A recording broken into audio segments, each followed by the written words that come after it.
হ্যাঁ এই লাউ ক্ষেত, এই লাউ শাকের পরেরটা, ওটাও তো একটা কি শাক জানি। এই যে লাউ ক্ষেত, যে লাউ শাক যেটা বলতেছি এটার পরই না? ওই যে ধানের পাতার মতো উঠতেছে। তিলের পাশে বলেন, হ্যাঁ এই যে এই তিলের পাশে এই লাউ খাদের পরেরটা। তিল চিনছেন আলী ভাই? না আমি চিনি নাই। ওই যে এই যে ফুল, এই যে ফুল, এই ফুলের হাতে বাম পাশে। আচ্ছা ওই যে স্কয়ার, ওই তো এই লাউ ক্ষেতের পরের প্লট, আমি সেটা বললামই। এটা কত শতাংশ ভাইয়া? 24%। 24%। আস্কিং প্রাইস 6 লাখ টাকা আর কি। তাহলে ভাই এটা যে 6 হয়, ওটা প্রাইসটা কিন্তু আসলে ইয়ে আছে, ইরোর আছে বুঝছেন? কোনটা? ওই যে তাল মাথা চাই না, মানে 30 মিনিট রাস্তার পাশে তো 14 ঠিকই চাই না, চাওয়ার বিষয়টা না।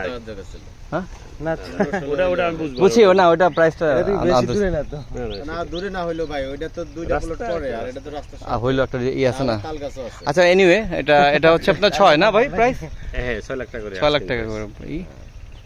ওকে, রাস্তাটা দেখানোর চেষ্টা করছি। এই যে হলো রাস্তা, এই যে রাস্তা, আর এখান থেকে রাস্তা বানিয়ে নিতে হবে, অ্যাকচুয়ালি রাস্তা নাই, যখনই রাস্তা আকাশ তুমি হয়ে গেছে, এটা টেম্পোরারি রাস্তা আর কি। ওকে ফাইন, এটা বোঝা গেছে হয়তো বা। অনেক রোদ উঠেছে, আমরা যে এমন একটা টাইমে আসছি, অনেক হিট, ঠিক আছে, এর মধ্যে আমরা দেখাচ্ছি আর কি। Thank you